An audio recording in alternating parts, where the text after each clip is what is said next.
Bearcat Bounce Podcast. Back at it again. That was a bit of a delay there. I don't know if we were live for a while, and I know it just now popped on, but 8 seconds, no big deal. 8 seconds. It showed me 0 for the longest time, and then it popped to 8, and I said, "Wow, I must have missed that." I was hoping maybe you popped in, if not, but here we are. We're back at it again, as we mentioned. The BBP. It's a Monday. You know, it's Monday following Father's Day Sunday. Crazy U.S. Open Sunday, crazy sports weekend Monday. Now we're back. A Monday also where our fearless leader, the one they call Chad, is not with us. He's down in beautiful Orlando, Florida, doing a little bit of volleyball dadness and enjoying the sights and sounds down there as well. But this is a Monday where we get to fill him in, fill his spot, fill his one spot with a guy who's special, a guy who has been there with us since the beginning, since when he joined the Cincinnati faithful, when he became a part of the BBP. He is a BBP brethren. He is a man, he's a myth, he's a legend. And I'm also joined by Aaron Smith and also Ryan Rourke. So without further ado, gentlemen, how are we? There he is. Oh man, you had us on the hook, dude. You had me on the hook. Nico Palizzetti, baby. What a time, dude. Oh, this is great. Brian, Aaron, thank you for having me on, man. Appreciate you guys. Well, how are we, Coach, man? Father's Day yesterday, was that a nice one? I know Aaron, a recent dad, number 2. Last week, I threw out a couple, what's up, daddy, and, father, and this, that, and the other. Tried to get him excited for baby number 2. Father's Day is in the past. Well, how was the weekend, Nico? Mine was blessed, man. Mine was blessed. We had our last official OV weekend. A lot of moves there. So enjoy those. My wife loves it too. So we get to kind of have a quality time, I guess, with recruits and enjoy dinners that we probably wouldn't have and have conversations that are pretty exotic. So that was awesome. And then Sunday was just church, brunch. The 2 girls spoiled, actually the 3 girls spoiled. My dog as well. I have all estrogen in my household. So wow, four ladies spoiled me. So it was a blessing. Quite the Sunday. Aaron, did the ladies in your household spoil you as well? Well, Saturday was my birthday, the big 4-0,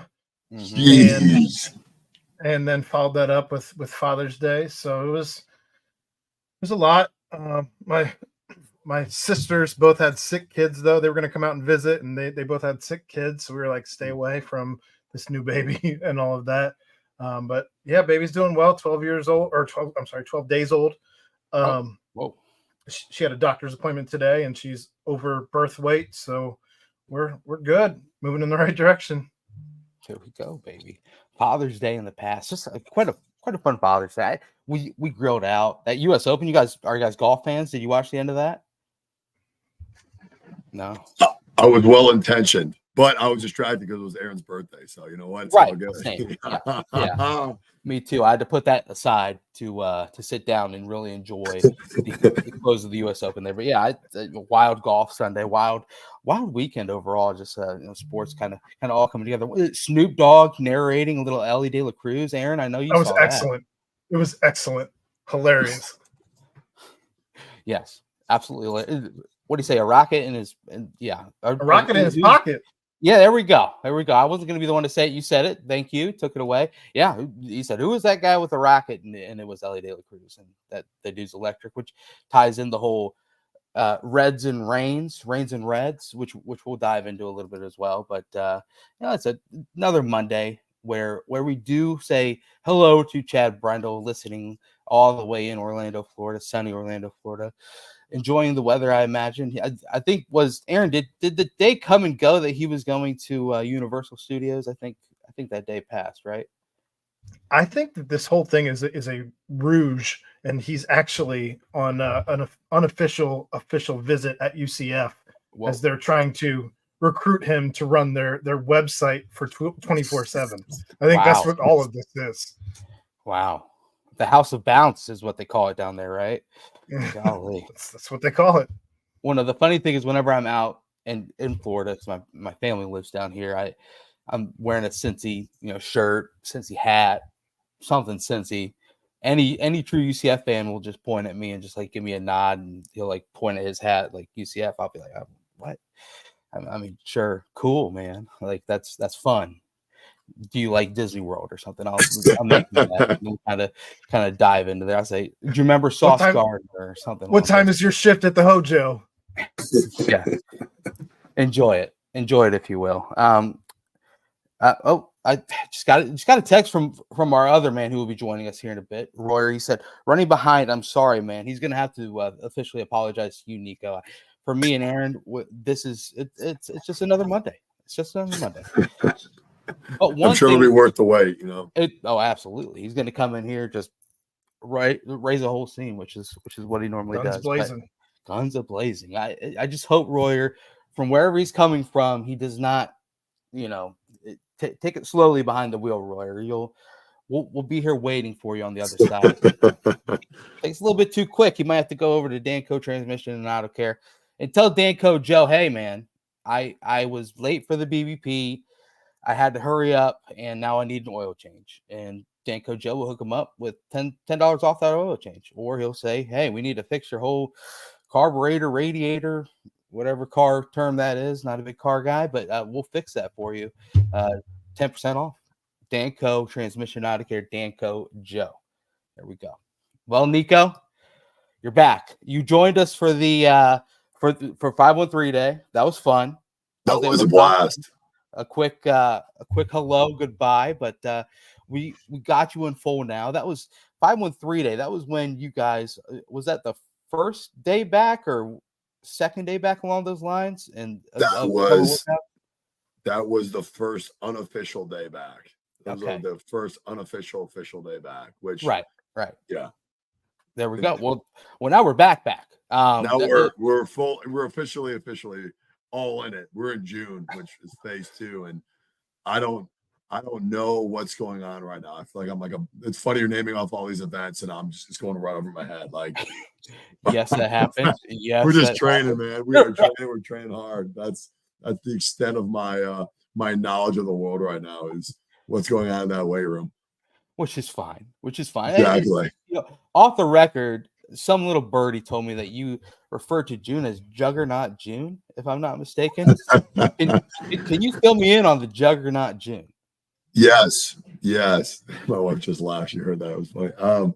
Yeah. So we break up our summer into 3 phases. The first phase, we call it just buds, which is just Bearcats under development. So it's just classic reestablishing our culture, reestablishing our training standard.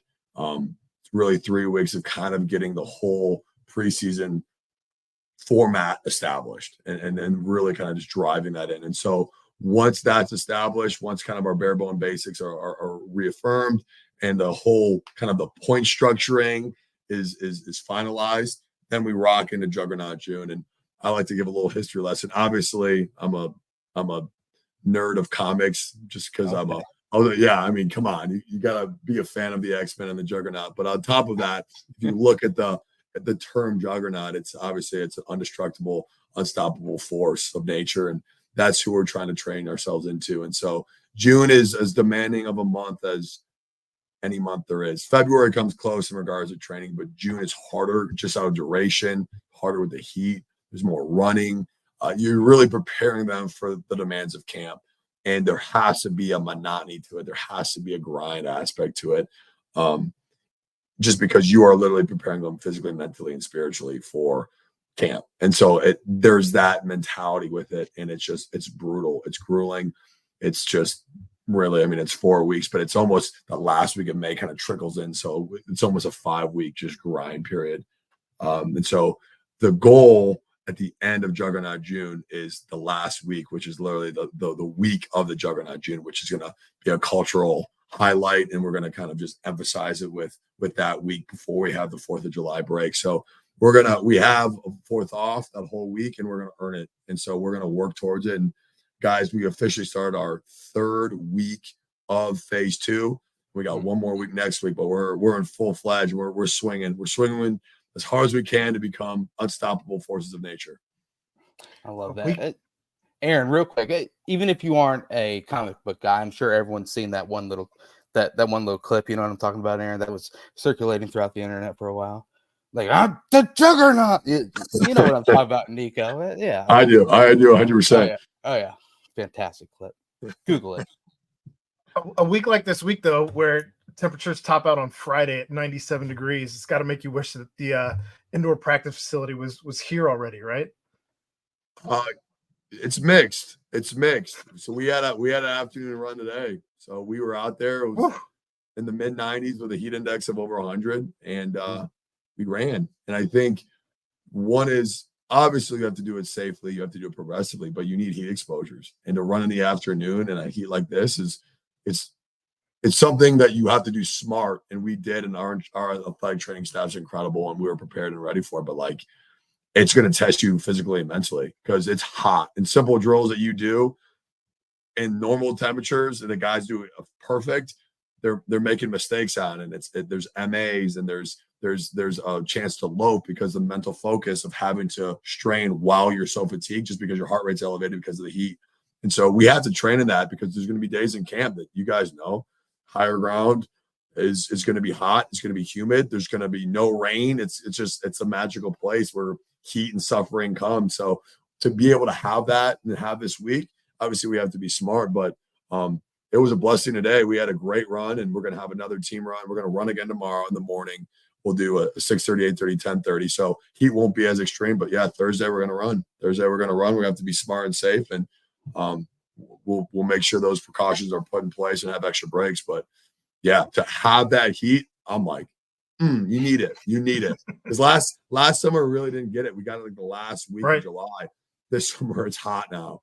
It's hot, and you need that. You need that to say that I'm going to get you acclimatized to that heat. Nice. Yeah. Well, because I mean, Saturdays come, you won't be able to say, "Hey guys, let's head over to the indoor practice facility and play the game in there." Does that sound all right to everybody, or no? To have that, it's a yeah. There's some days where it's not ideal, like more specifically in the winter when it was like 9 degrees out and we're trying to run, and you're like, "We're doing it, man. We're doing it. We're just wear an extra pair of gloves because we're going out to run in literally 9 degrees." But yeah. Those were a little bit harder. Obviously, both extremes aren't ideal, but you got to do what you got to do, man. You got to train. Nico, run fast, jump high, lift hard, carry things, throw things, compete. The 6, right? That is right. Yeah. Okay. Run fast, lift hard, jump high, carry things, throw things, compete. That's it. Nice, Brian. I see you, dude. Break that down for me. Is that just the mentality in the weight room and through workouts, or do you want to kind of carry that all the way throughout the field in every single aspect? No, I think it's so funny, man, because when you talk to recruits and when you talk to people and they're like, "What's your philosophy? What's your training philosophy?" It's like, well, like, how deep do you want to go? Because my basic philosophy is you're going to do 6 things extraordinarily well, and we're going to keep it basic, but we're going to be focusing on those things. So one is run fast. So we're going to be a speed-oriented program. Like, that's the essential thing we're going to do. So from a speed standpoint, we're going to do kind of 4 different emphasis of speed. So one's going to be an acceleration emphasis. So we're always going to do an acceleration day. It's going to be based on 0 to something. So how fast can you freaking get going? So always going to be acceleration day. Then there's going to be a max velocity day, which is how fast can we go? There's going to be build-ups. There's going to be flying 10s, all these different things. But we have to learn how to run fast and do it safely. The second, or the third, I guess, is going to be change direction. So going from acceleration to deceleration to change of direction. And the last is sprint repeatability, which is just an edgy way of saying we're going to condition. We're going to be conditioned. That's all that is. And so, like, I always say, so one is speed is the emphasis, just because of the demands of college football. From there, like, when and how each of those 6 things are emphasized depends on what time of the year it is. Because for the winter, I got to get you ready for spring ball, which is 3 practices a week. So the frequency of running doesn't have to be that high. You can run 3 times a week. In camp, I got to get you ready for 6, potentially 6 out of 7 days. So now we have to get you ready for that demand. So running frequency has to be elevated, and we're going to run to make sure that by the time you get to camp, you're calloused up and you're ready for those demands. And based on which position group you have and how much you need to run, you're going to have those demands be prepared for. The second would be lift hard. And so I think we're going to lift ethically. We're going to lift safely. We're going to progress you up. But there's always going to be an Olympic variation. There's always going to be some type of plyometric and some type of med ball throw or something to that extent. And then we're going to lift our main tier movement strong progressively through a full range of motion. And then we're going to have accessory movements in which we're going to be able to get you physically prepared to run into someone at full speed and take that punishment and deal it back out. Then jump high, plyometrics, like we talked about. Medicine ball throws, we're going to be jumping at least probably 3 to 4 times a week in some capacity in different planes of motion. So what do we got? We had run fast, lift hard, jump high, carry things. We're going to carry at least once a week. So if it's a farmer's walk, a single arm suitcase walk, a D-ball walk, which is just a giant med ball that weighs like 120 to 150 pounds. Awesome, awful, gross. You got to be ready to do that moving pattern. Carry things, throw things, med ball throws. That just sounds edgy and fun, but that's a thing that we like to highlight. And then compete, and that's going to be a cornerstone of our program. And so that's a fun way to kind of introduce our philosophy. And I always like to say, what do you want me to expand on more? And then I could spiral off that. But it's just a fun way to kind of fully encompass our program and the way we view things, and then kind of build off that. So that's our program in a nutshell. Wow. I'm sold. Aaron, I don't know about you. I'm sold. Yeah. And I heard a subtle like Juggernaut reference, try and train you to be able to run into something at a full speed and kind of overpower it. And a little Juggernaut reference there. Have to. I mean, I was never fat. I was always like the kid in physics class where I'm like, well, if my mass beats his acceleration, who wins? I'm like, yeah. You do, my man. You do. It comes out, a big body moving fast is more indestructible. So, physics, 8th grade, we did a science experiments on that. Mm-hmm. What's that guy's name? Newton? Is Isaac? Sir Isaac. Sir Isaac. There we go. Hey, we can go school real quick. We can go book smart. Aaron, you got a question? Yeah, I mean, you're out of control with your cross references. Ridiculous. So ridiculous. I guess kind of getting back to just the weather and everything, with the heat and all of that. Royer had brought up Nippert Stadium and running Nippert Stadium last week when we did our new riff, and he asked, and I'm kind of curious to get your take on this. I'm sad he isn't here yet, but before we get into the players and what have you, we'll have to remind him when he gets back on here. But he had asked what we thought we would be more capable of doing. 10 runs with the sleds, full 100 yards each way, or running nip one time in its entirety. Wow. I went with the nip. What would you be more able to do? What would you pick? Was the question? What would be more demanding? No, it was just which one would we pick? I said I've got the most beautiful calves in the entire Midwest, so I'm pushing that sled. Aaron and Chad said that well, I think Chad settled. Chad picked the sled as well. Chad picked the sled because he said, after pregame warm-up, so if he walks up one flight of steps at Nippert, he's gassed. And Aaron picked his back. He throws his back out. Oh yeah, his back. Either way. I'm like so like literal in this. I'm like, okay, tell me, am I pushing or pulling a sled? What is it weighted? Like I want to know all the details before I take this back. Am I pushing or pulling? He said pushing, only 245 plates. That's it. Okay, so I'm pushing a prowler sled 100 yards 10 times. No, he said 5. It was just down back, down back 5 times. So it would be 10 total, right? Yeah. Still 1,000 yards. Down back 1,000 yards of sled push, 200, 400. Yeah, wow. You're going to be cooked pushing the prowler sled. Okay. I guarantee you that's going to be harder. And like, yes, the nip sounds terrible, but you can get in a rhythm as you skip down it. You can kind of get in your routine. Your quads are going to be blowed out. 1,000 yards of 90 pounds on a prowler sled is going to be atrocious. I'm just letting you guys know. Okay. That's going to be terrible. Your heart rate's going to elevate harder. Yeah, I'm going.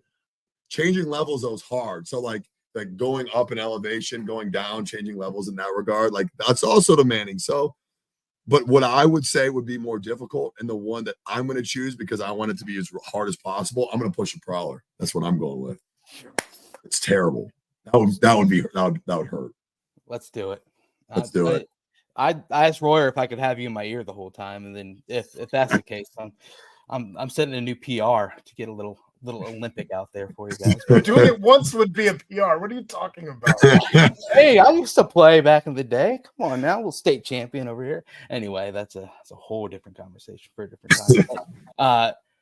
Nico, another thing that we saw represented, and I wonder if this kind of ties in when we saw the Strong Shall Reign, the video series. One of the other tag phrases that kind of didn't really get much talk after that was the earn the C, the C Paul, and that kind of has now brought itself in as we see, the past couple of weeks. Numerous players have been able to earn the C. They've all been new transfers that have come in that second phase. Just kind of break down what went behind the earning the C, and then of course kind of the ability for each player to get the C and what it means to the team as a whole. Yeah, that's a great question. Thank you for asking that, Brent. So basically, the whole thought process was in the winter we kind of just drew a line in the sand, and we said, if you make it to the other side, then we've accomplished something great, and we're going to be in position to work to be the team we want to be. So it was kind of that rallying cry, and the motto was the strong shall reign, and that was kind of literal. Like, if you're strong enough to make it through the end of this program, then you've earned the right to call yourself a Bearcat. You've earned the right to wear the C ball. You've earned the right. That means something to us. It's hard, and we preach that message throughout. And so, yeah, the strong shall reign was kind of our motto, but earning it daily. We said the only easy day was yesterday. That we stole that from the Navy SEALs. The only easy day was yesterday. So every day you had to earn it. Every day you had to earn the privilege of wearing that C ball, both on your shirt and obviously on your helmet, which we don't get to do in the weight room, unfortunately. But you never know. That would be fun. Helmets in the weight room, man. So that was kind of the motto. And so the guys that made it through, the guys that were starting the summer, well, that meant something to them. And to wear that black shirt, to wear that C paw, it meant that they had made it through something. And so we tried to respect that. And so, we weren't trying to exclude anybody that was coming in new, but, to earn the C paw meant something. And so for them to come in right off the bat and be on the same, to say that they've earned something, they're all great people and they all worked really hard to get here, but they haven't worked to the standard that we had worked. And so the whole thought was, they get a white Cincinnati shirt, and it's nothing to exclude them once again, but we wanted that C paw, that shirt, that black strong shall reign C paw shirt to be earned. And the only people that I wanted to say that you've earned it was our players, were our crew captains.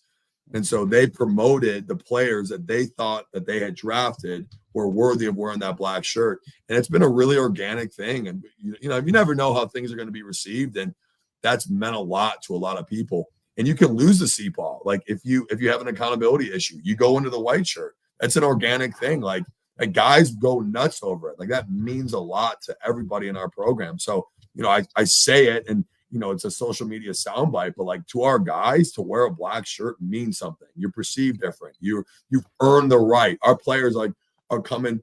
It was funny. Like we mentioned it when we were talking prior, but Jake O'Day has done an incredible job. And I told every player, I told every crew captain, I said, if you have a player you want to recommend, you tell me by Wednesday, and then we will nominate them or tell them, we'll award them on Thursday after the team run in front of the whole program. And so his crew captains, Jake's crew captains, forgot to tell me. And so I didn't. Was Jake deserving? Absolutely, but it's not my place to nominate him. And so his crew captains came up after, like Jack Dingle and all these guys, and they're furious with me. They're like, dude, Gold Day, go, dude, you forgot to tell me. Like, why are you mad at me? Mhm. Oh man. So they put it down. Multiple people, even people outside of his crew were telling me that he needed to get a promotion and he needed to get that black shirt. And it's pretty cool, man. It's pretty cool. It's kind of grown into a thing. And guys, it means a lot. And when like you lose the black shirt, if you do lose the black shirt, if you have an accountability issue or you're not trained to our standard, you lose it, our guys will hold you in line to it. Our guys will say, give me, like they'll take it off players themselves. So it's become an organic thing that's become a pretty cool, symbol of what it means to earn that C-Paul. That's awesome. Well, to me, also sounds like Dingo needs to get that white shirt back after forgetting to get the name to you. He's a heavy mouth breather. He was mad at me. He's like coming up to me all grunting. And I'm like, easy, Dingo, relax. So I was going to ask, I guess, how are the team exercises going? I know you have a lot of new guys. You switched things up after spring ball, where you had the team competitions, where you had a redraft and captains were paired up with different coaches and all of that. And so we've seen some of the posts where I believe it was team 3 2 weeks ago and team 2 this week, if I'm not mistaken. Yes. Nailed it.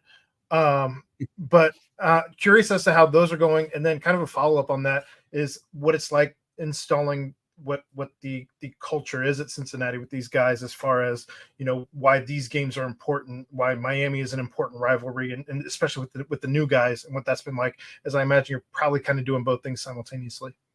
Yeah, it's a great question. So I think I'm gonna go all the way here. I'm gonna give you guys the real story. So we have 14 goals. So the first goal is to play with effort, attitude, toughness.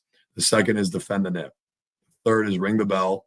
And the last one is Dallas. So you can interpret those how you want, but those are our 4 goals. Then we have a how. Okay. So the how is we wrote out 5 things, and these are the 5 things that championship caliber teams do. So if we want to accomplish our goals, then we have to focus on these 5 things. And we try to make it as tangible as possible. So one is complete program alignment. You get it. So like we have these 5 things that we think are really, really important to our program success. And we're going to focus on those to get to our goals. So that was one. And so everything we do is trying to drive that. And I think one of the things we needed to do was to really highlight our goals 2 and 3, which was defend the nip and ring the bell. Those are 2 goals. And you're right. Like in today's day in college football, it's much more transactional, I guess. It's much more, you don't have guys that are here for 5 years, and you don't have guys that are acknowledged, that understand the program. And so, we do a lot of different cultural things, but one of the things I think so the highlight are on after Wednesday's team run, we have either a player or a coach that has real ties to Cincinnati come up and speak in front of the program. We had Coach Combs last week. We had Dante week 1. We had Gavin Gerhardt today. I know that's Monday. It's just the schedule is off. But I think hearing guys' testimony about what those goals mean and how important it is to them, and it makes it much more tangible to those young players, the transfers, and seeing players spill it and seeing coaches spill it and describing what it means to them and describing what our standards are and how we're going to achieve it. That really matters. The second kind of sub question to that was, how do players feel it? And I think the coolest part is a mother asked me a great question on the recruiting weekend. We show all the results that we get. And it's just like before and afters and all the physical measurable differences. And a lot of times it's like 7 weeks. Like, how do people gain 16 pounds in 7 weeks? How do people gain 2 miles an hour speed in 7 weeks? And I told her 2 answers. She goes, why are they getting the results that they're getting at such a fast rate? And my answer are 2 things. One is from a performance thing, like performance department, like metric, like strength and conditioning is great, but without nutrition, sports psychology, sports science, athletic training, without those 5 kind of cornerstones working together from a performance standpoint, like it doesn't work. And so alignment on our end is essential. And that's what really drives results when all those 5 areas work together to create a performance routine. I feel like I'm on a recruiting kick, but I'm locked in these last 3 weeks. Locked in. Sorry for this, guys. No, it's good. My brain's working in one way. But then also I think which is cool was to the point where I thought was awesome was I tell every every potential transfer. For me, like a high school relationship's different. When you're recruiting a high school guy, you get to meet them and you get to spend time with them, and you see them for over a course of a year, maybe a year and a half. Like you form relationships with them and their families. Whereas a transfer, a portal transfer, a newcomer, as we call them, you're meeting them for the first time and you're trying to tell them what you can provide them. And then also you're asking them, what do you want? Like it's a different dynamic. And so I always like to tell them that, listen, you don't know me. You didn't come here for me. You're not going to come here for me. Like that's not like we met 9 minutes ago. Like literally, like they met in the beginning and I showed them a PowerPoint or we like yucked it up. Like there's no formality in this. Maybe we had like a quick exchange in the lobby. Like that's all it is. So like we really don't know each other. But the thing I think that I try to tell these guys is I tell them, listen, like you coming here, a lot of times it's 1 year or 2 years, or it's a semester. It's like literally a semester. Like it's all they have left. Like you coming here, trusting me to maximize you to not only better our team, but also get you to reach your goals, which most of these guys who go in the NFL. So you trusting me enough to come here, if you make that decision, I hold that very sacred. Like that for me, I get goosebumps when I talk about it. I get like emotional. I'm looking at a guy and he's going, I'm trusting you to maximize my genetic potential, to give me a shot to help this team, then also hopefully get to the NFL. Like that's something I hold very sacred. Like, and so I go, I'm going to swing as hard as I can for you. Whatever you need from me, I'm going to swing. And so I promise them that. And then they get here and I think I'm kidding. And they're like, it's hard. It's demanding. And our guys love it. Like our guys take so much pride in the way we train. And there's two things we rest our hat on in the weight room. There's two things. And I think each strength program is a little different. For us, the two things that we say, this is what defines us. This is what makes us unique. Number one is rep integrity. And what that means is for us is you're going to execute the movements with as much technique as possible. And that's also an intent, right? Like I'm going to lift with maximal effort, maximal intent, maximal rep integrity from a technique standpoint, and also want to move with urgency. I'm going to move like I'm chasing something. I'm not going to sit on the bench. I'm not going to just flop around. I'm going to be an incredible, like I'm treating each workout like it's going to be the difference in my success. And then the second part, we call it brotherhood, which is just being, you're a great lifting partner. Like you are coaching up your partner to get his best effort. Like every day I ask guys, did you get better? Was it the best workout of your life? And it wasn't the best workout of your life. It's your training partner's fault. Like, why did he not get the best out of you? Why weren't you demanding? And like, I don't yell at the lifter. I lift at the spotter. Like if you're allowing that, you're lowering our standard. You're allowing that to happen. And so that's kind of our cornerstone. That's how we train. That's how we approach our training. And is it perfect? Absolutely not. But that's what we try to reach every single day. And so I think it's always really refreshing when a newcomer comes in and he's training and he makes a mistake on a repetition because he doesn't know any better, right? Like he doesn't have the proper technique, or he lets the negative go out too fast, or doesn't get full extension on his pull-ups, or he squats high, or whatever you want to do, or he's walking between stations, or he sits down on a bench press. And our guys, not the coaches, it's our players are the ones that just come and scream at him, no, get out, no. And so like, I think that's the biggest difference is like, it means a lot coming from a coach, but when your players are the one driving it, and our newcomers be like, it's crazy. Like at my old school, it wasn't cool to do things right. Now it's cool here.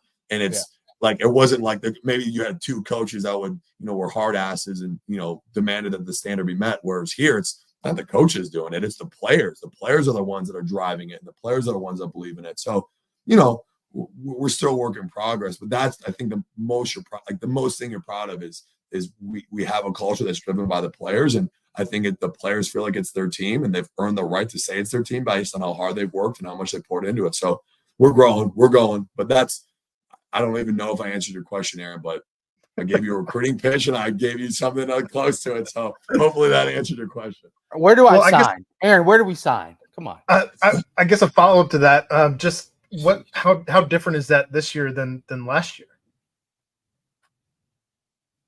Tremendously. I think last year, and we've talked about this in the past, I think it was a three-faced monster in regards to new coaching staff, players that have been a part of a program that were used to a certain way and maybe were a little bit resistive to what was. And then the last one was a new conference, a new competitive kind of standard that people didn't recognize how competitive it was. And I think you put all those three things in it together. I think you get a team that underperformed and underachieved. And it was heartbreaking to watch because you had guys that really care. Most of the team really, really cared, and most of the team fought as hard as they could. And it's unfortunate that we just couldn't connect in the way we needed to. And so the ones that stayed, it really meant a lot to them. And for me, I promised all of them, and I promised Dante Corleone. I promised Eric Phillips. I promised Gavin Gerhardt. I promised Xavier Henderson. I promised all those guys. Rob Jackson. I promised Corey Kiner, like Mason Fletcher. Like, I promise you, I'll give you everything I got to make this thing right. And like, I feel like every day I owe it to them. And I think that's become the organic thing is our coaching staff's done a really good job of like including them in everything as far as what players do we bring in, who fits our model, what team do we want to be. And I think giving players that much ownership has been an incredibly organic, awesome thing. And our leaders care, man. Our guys care.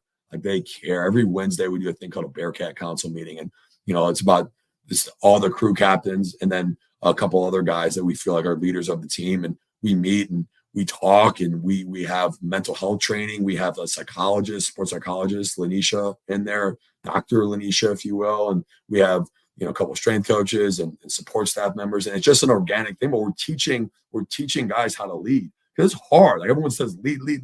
Like, do you know what it means to lead? Are you being shown what leadership looks like? And like, are we all sharing it together? And my favorite saying is like, if you want to be a pig farmer, you got to smell like pig shit. You know what I'm saying? Like you got to get your hands dirty as a coach, because you got to show what leadership is. And I think the coaches have accepted that challenge, and the players are embodying it. It's been a really fun thing. And it's hard, man. When you come in and a program's had so much success, it's hard to make the changes. Maybe you need a change, even though they probably need to be made because it doesn't fit who you are as a program. And I think we were able to do that this year, and I'm excited. I'm really excited. That's awesome. Oh, here we go. Here we go. I'm writing down up, all this Royer? shit you're saying, Nico. You're killing it right now. Dude, the testosterone in this this box is just enhanced dramatically, dude. How we doing, guys? Good, Part of my Royer. How are we, tardiness, man? we're doing house tours, and can never count on anything being on time for that. So we're Are you part of getting my- a house? Is that what's going on? renting. I'm renting. I'm trying to see if I'm gonna get one. Went to one today, liked it, so we'll see how it goes. If we can get lucky enough to snag it. Congrats. Up in Oakley area. Okay. Nice. Living the good life, man. Where's that? Where Animations is? Is that in Oakley? Yeah. Yeah. Animations Pub. I've been over there a couple times. Oh yeah. I frequented there. Can't beat it. A couple times. Cannot beat Shooting it. some billiards. Yeah, little darts, if you will. But yeah, no, Royer, you actually were a great segue for me to introduce Danco Transmission Nautic here today. So the tardiness actually worked out in our favor. So we are smooth as the other side of the pillow, if you will. Royer, I'm gonna ask one more question to Nico, and then I'm gonna let you dive in. So Nico, we're gonna keep this ball rolling with the kind of more of a player personnel question. We kind of mentioned on the earning the C.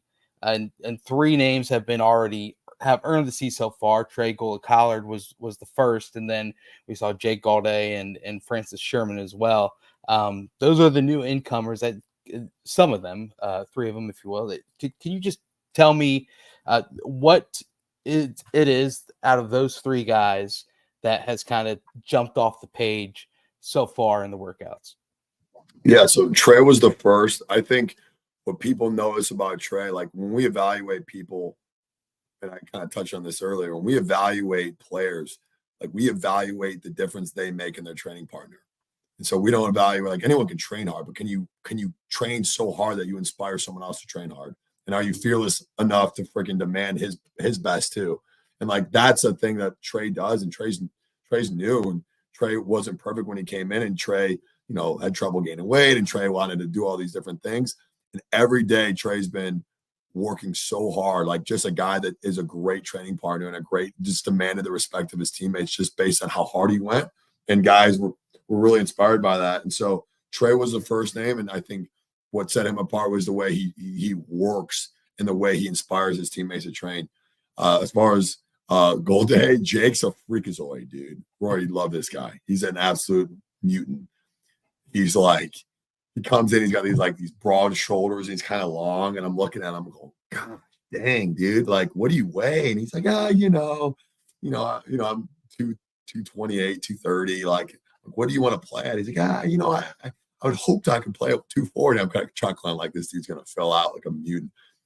I mean, he can jump, he can run, he trains. Him with Dingle and Jared Bartlett are two biggest probably meatheads on the team. They're just talking crap and throwing it down and demanding that a guy goes up 10 pounds and they'll go up 10 pounds, and they're all just cussing at each other. It's like Gold Day's third day. I'm like, here we go. And so he's been an incredible addition to our linebacker room. Our linebackers right now, we were commenting, we have some freakazoids. We have some freakazoids in that room right now. Guys that, I think we have like 6 guys that can run over 21 miles an hour or something like that. Just like, we got some mutants. So that's a stacked up, training, frenzied room, something that you guys would be proud of.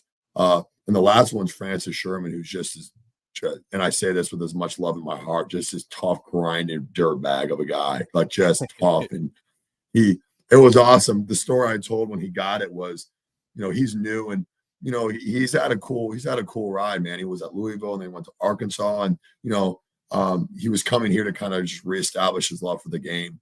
Mm-hmm. And when we met, I meet with all the players before the start of the summer, and I met with him, and he's like, Coach, I just want to just reestablish my passion for the game, because he's a super intense guy.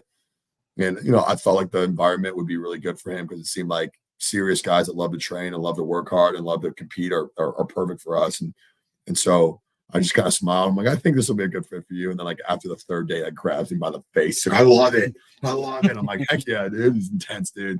And so we're doing this thing called the fourth quarter finisher, which is just ridiculous amount of body weight at abs and push-ups, and you're facing each other and you got to count. You're basically nose to nose, and there's complete transparency, and everyone knows who's working, who's counting. It's just a complete way to just show each other's work and build trust with one another.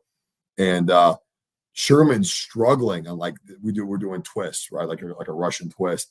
And you have to smack both hands right, both hands left as you count the number. So it's like this like everyone has to keep their feet up. It has to be perfect. If you don't do it perfect, mind you, there's 30 to 40 guys in the room. So chances are not everyone's going to do it perfect. So I can just, no, again. And this guy keeps putting his feet down. And I look, and all of a sudden the guy's just keeping his feet up. And Sherman looks like he's struggling. So I'm like, I don't have my contacts in. So I'm like glancing. I have like my whistle in my mouth. I'm like, Drew. I'm like, what? So I walk up closer, and Sherman actually was propping that other guy's feet up with his own feet. So he was elevating the other guy with his own feet. I get goosebumps talking about it. And he's just counting, and he's screaming, and he's just trying to hold this guy up. And it's been awesome to see, man. We got guys burrowing under other people, doing push-ups to elevate their other partner. They're linking arms, doing sit-ups together. It's been a really, really cool thing to kind of just throw suffering into a pot and watch the guys kind of grow together through it. I think that's the only way you develop that bond and that connection. That's awesome. That is awesome. Roy, how do you think those guys were able to cultivate that so quickly, kind of on their own? Because those kind of like selfless acts, that's not something that like is ever told to do. It just kind of happens out of like love and just grinding like for weeks and years together. But I remember when we were building up our program, like we didn't have guys doing that and as quickly as the way you're describing it. So what do you think has kind of really elevated the progress of your guys' culture build right now? Well, I think, to be honest, I wish I could take more credit, but it's probably the who we brought in. I think we were really, really firm on who we wanted to be as a program and what type of guys we wanted to bring in. And I think I went through the lens of our guys that were here. So I went through the lens of a Dante Corleone and a Corey Kiner and a Mason Fletcher and a Dingle and all those guys. Like, they were super involved with what they wanted the team to be, who they wanted their teammates to be. And so one is just naturally we've done a really good job. Our recruiting department, our coaching staff's done a great job of identifying guys that fit our culture, guys that fit who we want to be. And there's something beautiful, and you guys know it. Like, there's something I have a love affair with the city of Cincinnati and the program of UC, just because like if you're attracted to come here, like if Cincinnati is something that like gets you greased up, like you got to be molded a different way. It's like a tough, gritty, nasty place, and we aren't slick with the way we promote it. Like I'm saying, if you don't like to work hard, if you don't like to get calluses on your freaking hands, if you don't like to lift weights and grunt and compete, like saying the place for you, dog. Like, and so the guys that are attracted to come here, it's a really cool thing, and like I love it. I love meeting guys, and you almost look at them and you're like okay, like you got to have a screw loose at this point. Like you go anywhere you want, and our new facility's not finished, and you could go anywhere you want. And, our athletic training room isn't what it is. The weight room isn't what other people. Our food and resources isn't what it is, and it's getting better, and it's going to be elite. But like guys that come here and they have 1 year left, like heck yeah, like I love it, and like they're coming here for the right reasons, and that's something that's inspiring. And I think the guys that have been here and it means something to them are really kind of just driven that in.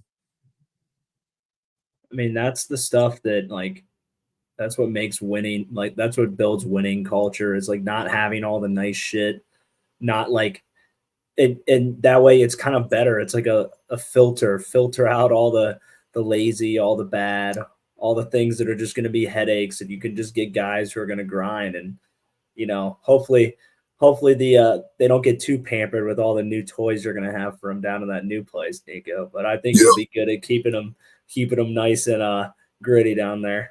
It's funny, dude. It's funny. I'm like, I was kind of alluding this with Aaron, like,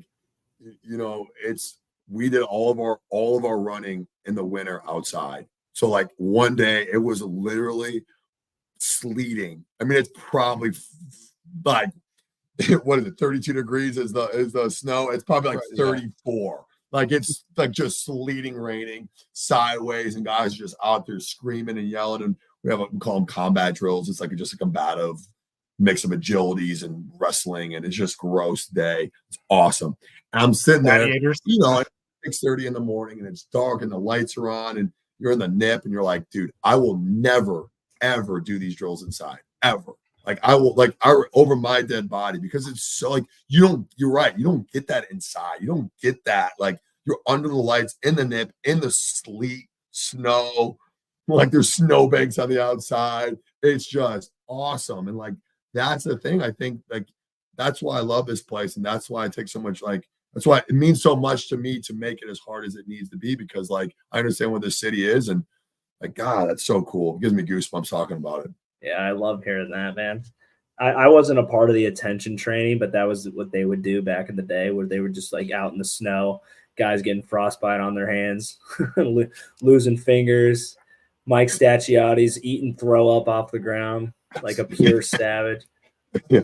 That's no fingers were man. lost this winter, but it was I mean, close. No, dude, the guys are gonna remember that for like the rest of their lives, and like I think it's gonna pay off. So I mean, I love that you're doing that, keeping them out in the cold and in the snow, man. Almost, I think sleet's worse than snow, because it's like the temperature like holds, like if you put your hand in like sleet, like with snow, it just melts, and it's kind of like the snow kind of like almost insulates the water from getting all surrounding your hands. But with the sleet, dude, that shit's worse. It's worse. And it's rain, so it's like it's hitting you harder. It's not like floating down or anything, but you might want to time up the next time you got sleet on the radar. Make sure the boys are out there next year. Dude, that's such a great, like, I can tell you grew up in the Midwest, like just by that answer. Like, you're comparing all different types of precipitation. You're like, well, that winter wonderland. Snow isn't that bad, dude. Sleet's worse than snow. No doubt, man. No doubt. Do you have any more stories kind of similar to I forget you just said his name, but how he's holding the guy's legs up, like kind of seeing the guy, or maybe not one individual guy, but just like the group kind of just like where you're just like, holy shit, these guys are getting it. Like this is special. Like this is like next level brotherhood type of stuff. Yeah, my favorite story is I know I've talked about Jordan Young. We've talked about his story, but I think the coolest part of it is, so he went from being dead last, which we all know was all highlighted and all that stuff, to being the top 5 point earner. And now he was drafted as a crew captain. So now each 2 crew captains could pick a third one. And so he was picked actually as a crew captain. So what a cool story for him. But so he's on crew 3. which is like the top crew, and they take so much pride. Literally, he's like an auditor. Like he literally will come in and check every single point. He's in the weight room more than I am. Like he's literally in our assistant's office checking everything. That man should be an accountant. It's unbelievable. He has every sheet, every spreadsheet. He's like, look here. And I'm like, oh my gosh, Gordon. Like, I'm just making sure you guys go hard, but they take it. I mean, all the guys take it. Yeah, All the Guys, competitions. it's the only competition you get this time of year because you're not doing shit. Guys are nuts. Guys are fighting over it. It's awesome. So we if you're late, it's a massive inconvenience. I try to literally inconvenience as much. I try to make it as much suffering as possible for all parties. You're avoiding the P word, I see, but carry exactly. On. Yeah, exactly. New era. New era. Yes, we try to inconvenience you mightily. So, and so you have to always be in 30 minutes before your workout because you have to eat breakfast, you have to check in, you have to eat, you have to get your body right and everything. So it's a 6:30 workout. So it's probably about 5:47, 5:48 in the morning. I don't know any of this. I'm in the weight room. I've heard this story from other people, but it's a great story. It has to be told. And so they're calling crew 3 is Gavin Gearhart, Ben Blevins, and Jordan Young.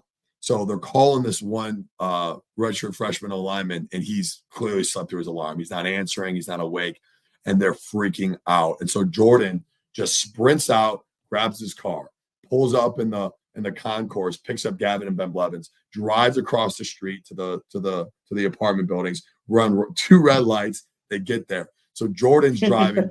Ben Blevins, and Gavin jump out of the car. As Jordan does this, he's peeling around, pulls a 180, he's coming back. So Gavin and Ben run up to this guy's floor. Well, they realize they don't have the exact number of what apartment it is. And so their only solution is it's 550. They just start pounding in every single door. And mind you, it's Ben Blevins and Gavin Gearhart. So they're just 2 monster people. One looks like a G.I. Joe. The other one's a massive O-lineman, apex of our O-line. So they're just pounding on the doors. Finally, the roommate of the guy that was sleeping opens up. Gavin runs in, grabs him. They throw him out. The kid's like, oh my gosh. He realizes what's going on. He's freaking out. Everyone's freaking out. They get him in the car as Jordan's peeling off. They launch him in the car. He says, Ben Blevins is screaming at him. It's just pure chaos. Jordan speeds through 2 lights again. So they pull in, they get him in, and literally they make it at the 6 o'clock mark. So I walk up, it's 6:07, and it's the most tension-filled locker room I've ever been a part of. I'm like, is everything okay? And then everyone just bursts out laughing. No one tells me until 2 weeks later what had happened. So I just think it's cool. I think you literally go Jordan Young and Ben Blevins and Gavin Gearhart, where they were at in the winter to where they are now, they're accessories for kidnapping. So I don't know if that's great or not, but it's awesome, man. It was something I was just so proud of. For me, that's leadership, right? Leadership isn't texting someone. Leadership isn't oh, shucks, he was late. No, leadership is inconveniencing yourself for the well-being of the group. It's meeting them where they're at, and it's demanding that your standard be met. And it's really, really cool. And that's just another story of seeing how connected these guys are and how much pride they take in it. Well, yeah, because last year, I mean, that probably is someone's just like, man, he's screwing it over for us, and then just move on type thing. You know what I mean? And yeah, probably they would have covered for him and probably not have told me that he was late, or it would have been swept under the rug, or and it just our guys care, man, and that's an organic thing, man. That happens over time, and it's been developed into that, and I hope the wins and loss records demonstrate the growth that this group has come through, because they deserve it, man. They absolutely deserve it. So, I mean, speaking of, go ahead, Roy. I was just gonna say that's the worst part about fucking sports at this level is you can deserve everything in the world, but shit still has to get done. Absolutely, you're putting them in the best spot to go make it happen now.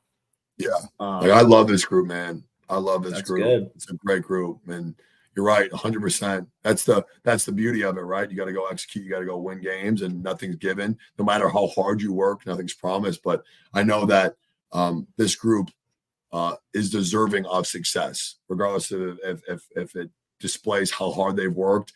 I mean, they've worked as hard as any group I've ever been a part of. Would you say that this group is meeting, exceeding, or below potential right now, based on its weight room of performance?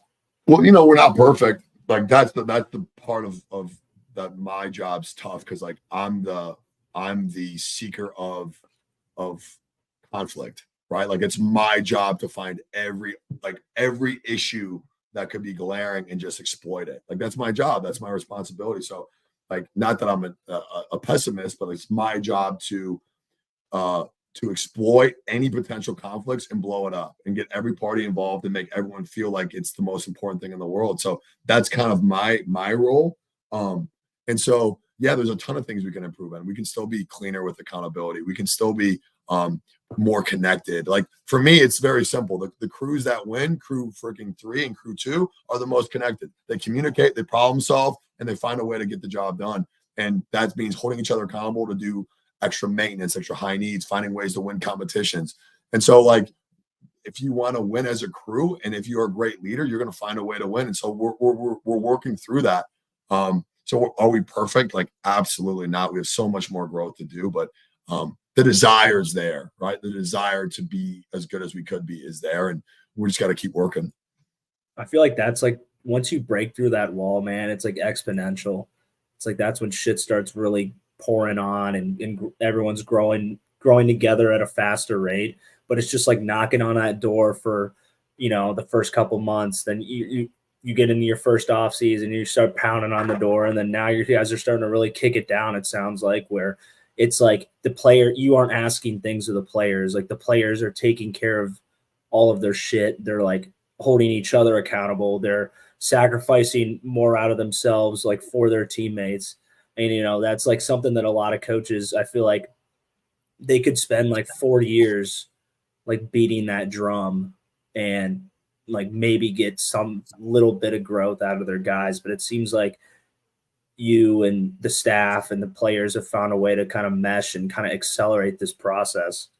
So I'm pumped. I'm super happy for you, because I know, I mean, there's probably no better feeling in the world than you kind of rehashing those stories and like seeing your guys do things that are just like superhero type stuff. And like, I think, you know, it makes me proud as an alumni hearing that kind of stuff. So I just want to say thank you for, you know, leading these guys and, you know, kind of letting them take the reins themselves. And it's just really cool to hear. Well, thank you, Ryan. I appreciate you a lot, man. It's very nice of you to say. And no, man, it makes you proud. It makes you proud. And, you know, you still just want to like this. And I told, there's kind of two things. One is to your point, like our first meeting of the year, I said our most talented players, the ones with the most genetic potential, have to be our hardest workers and our best leaders. If they're not, you have no shot. You have no shot. Like you have no chance. Like if your best players think it's not that important, or your best players think, you know what, like I can cut the system, you're screwed. You have no shot. Like you can't build anything, because then it gets completely cut out from underneath you. And you realize how fragile that is. You really realize how fragile a team's dynamic is, because if your best players are your hardest workers, right, and your best leaders, then you have limitless opportunity to grow as a program. Like you can, and that's what we have. Our most talented players care the most. Our most talented players are leading it. And that's happened because we've been able to keep the players that care the most, and those that care are driving it.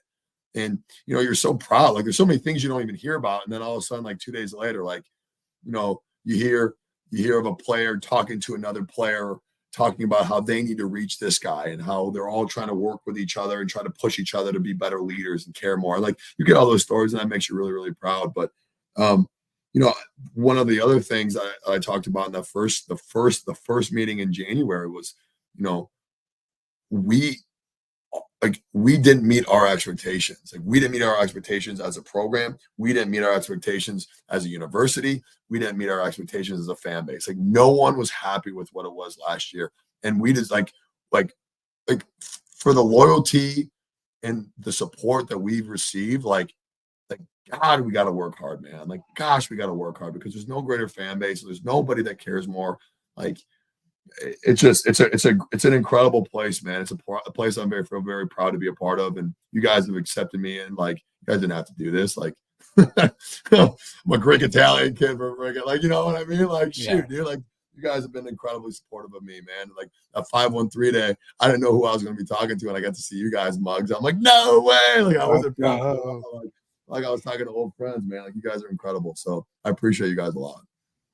Yeah, I mean, where's the brick wall, right, Ryan? Where's that damn brick wall when I need it? I'm gonna juggernaut my run way through it or something. Juggernaut my way through it. You came full circle, yeah. I'm full circle. Nico, you said we only have you for an hour, right? Yeah. I think we've gone a little past that, but I appreciate you guys. Anyway. You've got an early morning. We got to have you back on soon because I want to talk more player personnel. You and Royer, you guys get me in that little like motivational mode where I'm like ready to. I purposely showed up late, Brent, because I knew that if Brian, we did ask him the question though about the sleds or running the nip. Oh yeah, what did he say? What did you pick? I think that the sleds would be harder. Exactly. Like 100%. Like we'd put 245s on the sleds and we would do like 20-yard like down and back, and like we would do like 6 of them up for each player.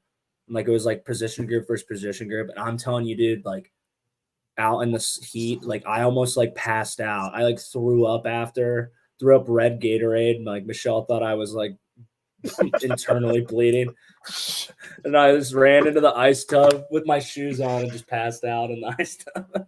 So yeah, I would rather run the stadium because what did I say? It was down and back 100 yards. How many times? 5 total. So yeah, would end up being 10. That would be absolutely brutal. Sign me up for a stadium run any day. Yeah. Because you can the stadium run, man, like there's going to be times that you're not going to be going full go. You're going to be going down the steps where you can kind of try to say it. Yeah. You could try to catch your breath a little bit, but when you're on that sled, man, you can't stop. The moment you stop, that's when Nico looks at you and says, "Take the black shirt off." And white shirt, Nico starts standing on it. He's like, "What the?" Any of those great words Nico likes to use during lifting. What the blank are you doing, you blank? You beautiful man. You good guy. Keep having fun down there. But it would be the 3 of us in chat, so it'd be like, what are you guys doing? How are we? Come on, push that sled. I'm picking the sled with the jovial Nico pushing me all the way through. Oh man, it'll be real. It'll be real. Quads will be burning that day, baby. Okay. But no, Nico, we have to have you back on soon because I did want to dive in a little bit more on the new players in the mix, and also obviously the returning players, kind of name by name. But it's always just an absolute blessing having you on this podcast, man. You thank us for introducing you and bringing you into this fold. No, man, thank you, dude. This is it's always fun, man, and you are a class act and a head above the rest. So truly, thank you so much, Coach. You guys are the best, man. Thank you, guys. Hey, Aaron, I appreciate you, bro. Thank you, man. I always appreciate being on, dude. You got it. We'll be in touch. We'll get you on again here real soon. Yeah. All right, cool. Thanks, Nico. Thanks, Coach. See you. Yeah. Guys. Well, there we go. That's a good podcast, guys. Well, sign off. I mean, that's normally what Chad says. MML. Sorry about that. I mean, obviously Nico's just the GOAT, dude. He's talking some good stuff. Did Luke and the staff ever do anything like the rep the C thing, like earn the C, anything along those lines where it's because I think that was before. Were you in the waiting room when he was talking about that at all? He said, no, but I heard him talking about guys losing their. Yeah, I think they did something where. I don't know. They might have did it for like the freshmen that came in like when I was a sophomore.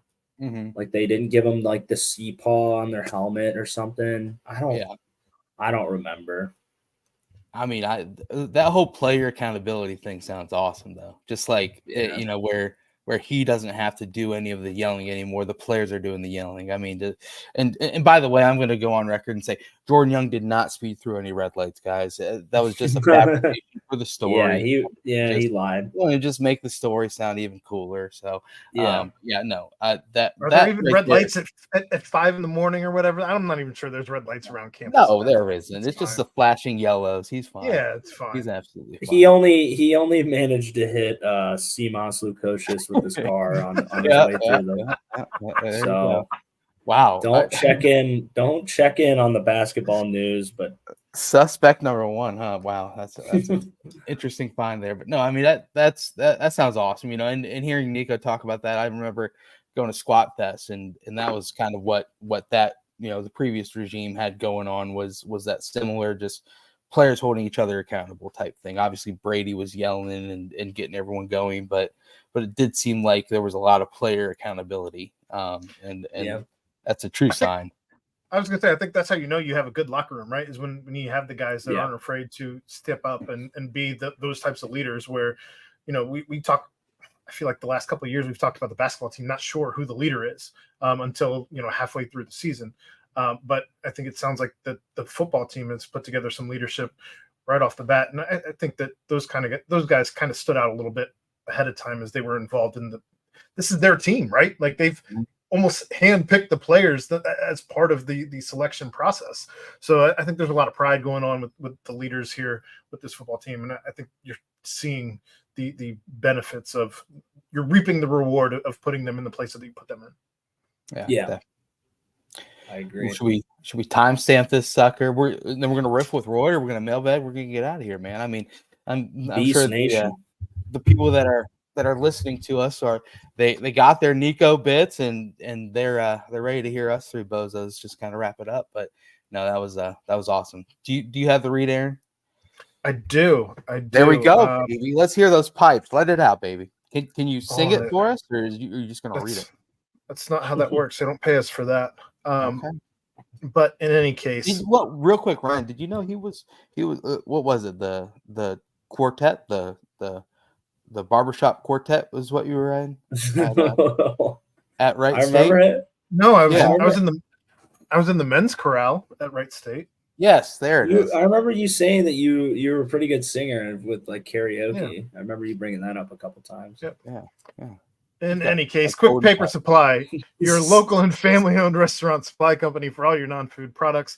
Quick Paper services over 150 restaurants with weekly low minimum next-day deliveries, providing a wide range of food service products from to-go containers, cups, custom printed products, eco-friendly, and much more. They also have cleaning and restroom supplies for all of your janitorial needs. Call Nick at 513-470-2029 and reference Bearcats for 20% off your first month of purchases.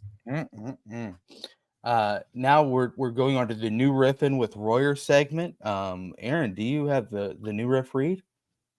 Fiercely independent and unabashedly innovative, New Riff produces award-winning bourbon, rye whiskey, and gin at their distillery in Newport, Kentucky. The Aquifer Tasting Room, located on the third floor of the distillery, features cocktails, flights, and pours of New Riff's entire line of spirits, including rare, limited edition, and distillery-exclusive releases. Pretty sure that probably includes their new 8-year bourbon that they've been advertising on Twitter if you haven't seen it. Bearcat Journal listeners can save 50% on distillery tours when you use the code Bearcats24. For more information or to book a tour, visit newriffdistilling.com. Boom. If you didn't have the read, I was just going to say New Riff Distillery bourbon, yum, drink it, and then just kind of roll from there. But no, I got you. I'm the producer of this. I put my name on it. Come on, man. You are on the ball. I keep wanting to pump in my brother has this New Riff bottle. It's KOI, like Kentucky, Ohio, Indiana, I think is the mix. I don't think they make it anymore, but he said it's worth quite a lot. So shout to New Riff. If you need to know where one is, I'll just hit me up and I'll escort you over to my brother's house. But Royer, I'm sure you've got some fun questions here for my favorite segment. No Chad tonight, so if you didn't hear, he is down at UCF right now, currently talking to Gus Malzahn and Coach Dawkins. So go ahead, take it away. Brian Threats. Yeah. Yes. Oh yeah. Yeah, DP, just trying to DP, the just hanging boys. out with the squad, the boys, Miles, Montgomery. Yeah, Miles. That's the crew. All right, so there's not much going on with football or basketball, but they are both in the off season. They're both training hard. You ready? So my Yep. first question is, who would you rather put you through a workout, Coach Nico Ooh. or the Monster Factory man himself? Wow, Mike Rayfeld. Wow, that's a great question. Hell of a question. Aaron, what you got, man? I feel like I know that Mike Rayfeld listens to this show frequently. So I hope this isn't one that he's listening to, because I feel like Nico has gotten closer to us. So Mike, you should be on the show more often. But maybe Nico goes a little easier on us because he's on the show with us more often than Mike. So I'm going Nico. I think football workouts that would probably be more up my alley than basketball workouts. But yeah, I think I'd go with Nico. Yeah, for me, we'll see, Aaron. I combat that because Nico, his MO is like, yes, he's gonna be your friend until you get into that weight room. Until you're in the weight room, right? And he's going to destroy you and break you down and build you back up. But yeah, I mean, when it comes to basketball workouts, man, I hate running. Like, running sucks. So I'm sure there's going to be some sort of running thing with basketball because they do a lot of running. Football there is too. Yeah. Football there is too, but maybe a little bit more football centric workout would be up my alley. I'd die in both, but it would still be a lot of fun. I'd probably go football just because I've been in a weight room for that. And basketball, I mean, basketball, they do a lot of different specialty stuff. So who knows? Maybe it would be a little different, kind of more, hey, let's focus on raising your vert, which I definitely. The eye to hand coordination machine looks fun though. On the basketball side, they have those at the arcade. So you know what? I'm slowly talking myself into the basketball. It's not Dance Dance Revolution, Brent. It's a little different. I'm like talking myself into the Monster Factory. I think I'd do football. Why not? Royer, which one are you picking? Yeah, you've not worked out with either of them. Come on, baby. No. Is this even a question? No offense. When are you gonna get down to the dungeon, man? I'm gonna get down there. I think I'm gonna have to pick one of the 6 a.m. lifts and just go down there and watch the boys get after it. Then take my happy ass on over to Evendale, Ohio. I'm calling bullshit. You've been talking about this for a year and a half now, man. Yeah, you could call bullshit. I have been bullshitting it. I have been saying something I cannot do. So yeah, it's like this is just what's I'm gonna wake up 6 in the morning, like, mother, you know what, and then I'm gonna be like, you know what, Nico Palzetti's down there. I'm getting my ass out of bed. You turn into Brady? Wasn't that your Brady impression? Oh no, that's not my Brady impression. Roy, get your ass out of bed and get here right now. Come get nasty. Come get real fucking nasty. Or we could just send Jordan Young and Ben Blevins and Kevin Garrett to come pick you up. Kidnap me and do Grand Theft Auto down the streets of Clifton. Hey now. Here we go. Well, all right, question number 2, gentlemen. You ready? Ready. What part of the new indoor facility are you most excited for? Whether it be just the overall field, the dining hall, the lounging, the locker room stuff, the maybe they're gonna have a nice press area, the food. I think there's snacks. Did you say snacks? I'm excited to see the field. Normally, all those indoor practice facilities, the field is just like, wow, this is pretty crazy to see this in this huge structure that's state of the art and with the windows coming through and whatnot. So yeah, Marcus, exactly like the architecture built on the outside and how that reflects on the inside when you're just standing out on the field. Because obviously the weight room is going to be awesome. It's going to be cool to see all that too. Press room is what it is. I mean, Chad gets luxury wherever he goes, so that's that part. But when it comes to truly just seeing that the field and how they fit that 120 plus yards into that big building, it's going to be a sight to see. I'm excited definitely to see how it looks like as a staple of the university. I mean, it's going to be right there on the corner, and it's going to be pretty much there to be enjoyable aesthetically, as well as, you know, be able to be used for all of the things. I'm also excited to see what the locker room, or the weight room looks like when all said and done, with Nico getting his sign off on everything that goes on in there. I can only imagine what that place is going to look like. And I think that it's going to be, we all know what the weight room looks like where they've been working at, and it's not a knock on that, but it's going to take that bar and raise it so much higher. And just to be able to see where the new facility is going to look like is going to be just outstanding. Yeah. Royer, what was your favorite little the rest and recovery room, the maybe the snack room? My favorite, it would probably be just the locker room, to be honest. Just that's where all the shit went down. And then the training room, it's like you linger around the locker room, and then like all the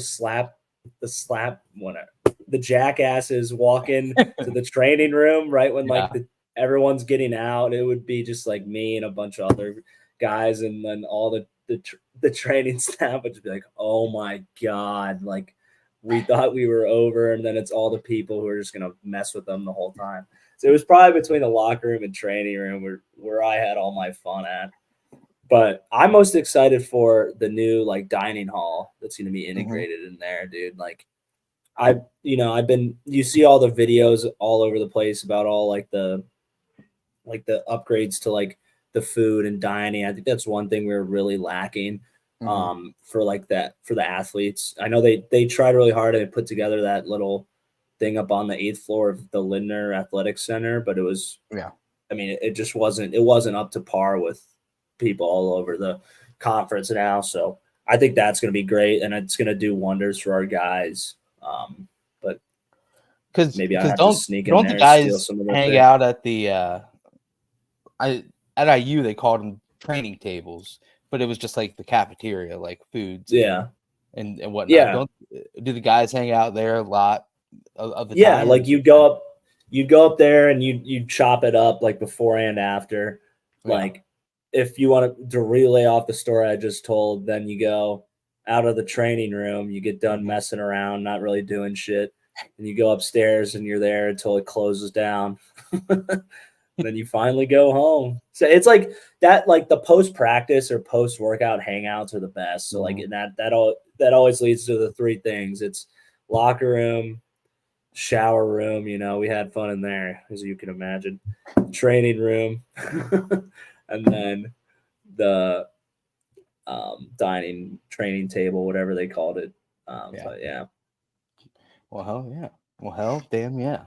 Yeah, I mean, I'm just excited to see the whole thing as it's like Aaron said, on the corner. It's gonna be like it's gonna be one of those things where, like, if it's poorly done, which it will not be poorly done because it's, you know, at one of the best architecture schools in the nation, so it's gonna be aesthetically pleasing, but it could be one of those things where it's like, whoa, what is that massive building on the corner of the campus that you literally see when you're driving up, and which is what it's going to be. And I think it's going to be state of the art and really cool to see, but it's also going to have that gritty vibe to it still. I don't think Nico's going to let it go full fancy pantsy. Oh yeah. It's right in between Daniels and that big ass concrete building right on the corner of Jefferson Avenue, looking out at the glorious British Petroleum gas station. I mean, you're still going to have a nasty natty. Yeah. Oh yeah.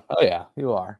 Which I think that gas station has the Aaron, what's it called? The Turtle Brew. So I think you can have Turtles Brew. Turtles Brew. That's a little cross show reference, if you will. Shouts to all of our beautiful sponsors.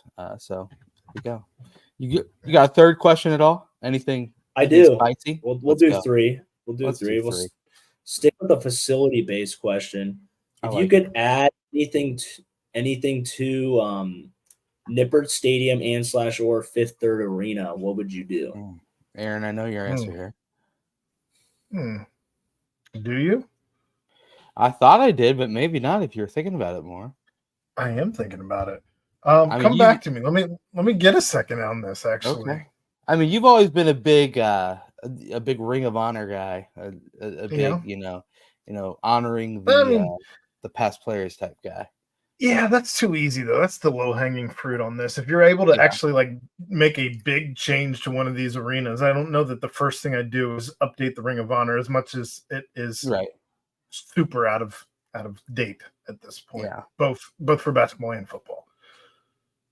Man, for me, I don't know. I've been going as a damn media guy for a while, so I don't really get the full feel of what the stadium brings and what the arena brings. I know that they have that little speakeasy in Fifth Third Arena that people slowly started finding out about, and then all of a sudden it just turned into another popular spot. I thought that was a pretty little cool added thing. I don't know. I think it's pretty. I think Fifth Third is amazing. I don't think there's much more you need to change with Fifth Third. Especially since you've updated the locker rooms, you're there. Yeah, right. So I don't know what else you necessarily need to do. You got like the video ribbons on new places. I think I saw everything. It just seems like it's like kind of just really just amping up, and it gets loud as hell in there too. So I think the only thing that I might update it at Fifth Third would be just the food spots, because I feel like pre-pandemic the food spots were a little different than what they were post-pandemic. Instead of just generic burger joint, go get your burger and fries, you had Frisch's Big Boy, so a Cincinnati staple. You had Buffalo Wings rings up on the second floor, and you had you had all of those things. So you had just a lot of Cincinnati staples in throughout, and you lost some of those post-pandemic, and then it's not gotten the resurgence yet, as I don't know if it's due to just pricing or contracts, but whatever it is, I'd like to see some of those things come back. Yeah, I mean, as far as Nippert goes, I don't know. I like the old school feel and kind of just like that Wrigley Field of college, football feel to it. And people talk about let's put in more seats and combine an upper ring, an upper bowl, and we can barely get 40,000 in there. I know. I like the way it is, and sure, people are going to start slowly continue to talk about like, oh, it's the smallest Power 5 stadium in the country, but I mean, it's all TV money these days, and it's all trickling into place is loud as shit. Yeah, and it's loud. Yeah, it's loud as hell. Reed says fix the one end zone. And I imagine you're talking about the north end zone. Yeah, the north end zone. I mean, you could stack another. You could extend the upper deck across towards the press box over the student section to give the students more seats. But then you're covering up the nice, cool building back there, and then they're not doing that. Fucking the landmark of Jimmy Nippert, which is kind of like the staple of the stadium right there. Yeah, it's like I don't think you're going to get away with that. That building is. It is a landmark. It's a staple of the stadium, and maybe they add bleacher seats on top of that building, like Wrigley, like get the full Wrigley feel. Let's just put some bleacher seats up there. But the thing is, if anyone's gonna buy more, like if the boys turn it around and start getting back to the winning ways, like they had to keep pushing the students this way because everyone wanted to buy tickets. So like I mean, that would be one thing that could be a solution with stacking, but who knows? That I agree. I don't think it'll ever happen. But mine would be a nice standing room, like a standing room bar, because that standing room only they do up on the over by the stadium view and like where the tunnel is. Like everyone just kind of like congregates up there. Like if there's plenty of space, you can just slap like a bar in there, like a name brand bar, like and that has like a brewery or something like that. They do like mixed drinks and their beers on tap, and like you can just go up there and like it wraps around, still stays on the railing, and you can like get drinks, hang out up there, watch the game. Holy Grail Nippert edition. Oh, Yeah.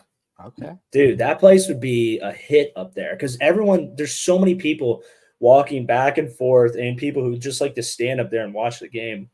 Right. Yeah. But yeah, I mean, and it's like a good little middle point because they have stuff on each sides.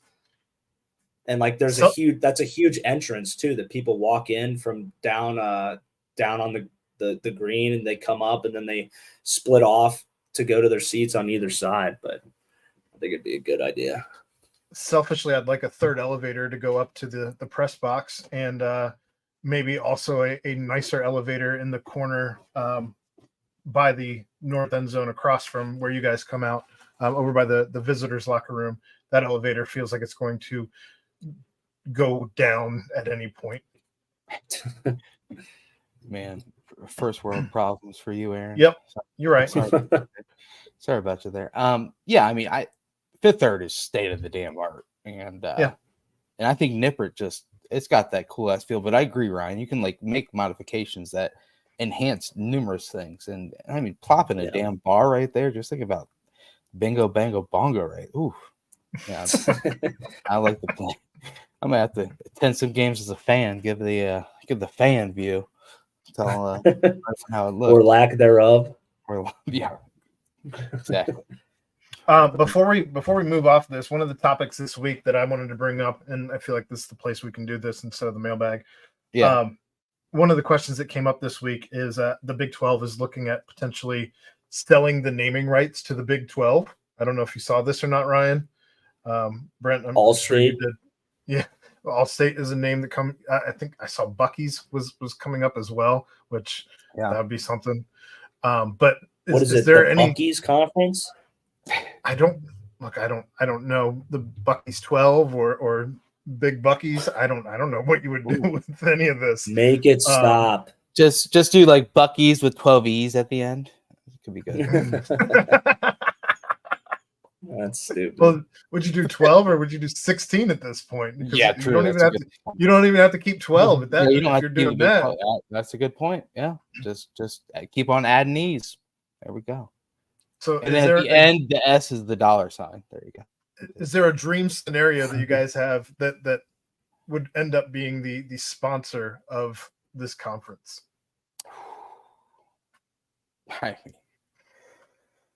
Something really cool. I don't know that we can get awesome. Any company that's called Bigger, so just the Bigger 12 conference, like the Big Apple conference, and it's just Apple sponsors us. We all get free iPhones. That could be cool. I hate this shit, man. I'm not gonna lie. Yeah. I mean, you obviously have the Big 12 with your Mark, who is kind of that always thinking one step ahead of everybody. Yeah, if it ends up being like $10 million a school or something like that you didn't have yesterday, I think that's I get it. You're trying to make money anywhere that you can without. I know that private equities come up in conversation as well this week, but you're trying to do whatever you can to catch up to the SEC and the Big Ten. It's thinking outside the box that they haven't done yet. Mm-hmm. It would just be nice if it was the Big 12 conference presented by Buc-ee's instead of the Buc-ee's conference. Then I just think that's just ridiculous. Yeah, it's just. I wonder if there's a different dollar point if you're doing something that is the Buc-ee's conference or presented by. So you better be throwing it down. Yeah, you better be the money. Giving too much money if we're gonna get to that point. And then what is the Kroger logo going to be at the 50-yard line, and then Buc-ee's at one of the 25-yard lines? And I mean, the thing's just getting out of control, man. Got skyline patches on the jerseys. I mean, it's just let's see where this leads us. Aaron, I know this is up your wheelhouse, but I truly don't like it at all. I hate it. And it's well, I think crazy like turn that it's obviously heading towards this direction because money. But I don't know.